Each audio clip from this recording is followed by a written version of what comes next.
હું તો માણસામાં જ ઉછર્યો છું. મારાથી 200 મીટર, મારા ઘરથી 200 મીટર દૂર કાલુપુર ગાદીનું જ સ્વામિનારાયણ મંદિર. એટલે લાડુડી ખાતા ખાતા જ મોટો થયો છું. અનેક ભક્તોને મેં જોયા છે, કોઈ જાતિ બાકી નહીં.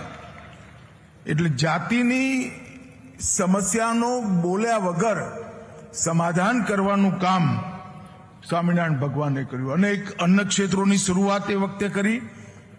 અને આજે સ્વામિનારાયણ મંદિરનો કાર્યક્રમ છે, મૂળ ગાદીનો કાર્યક્રમ છે.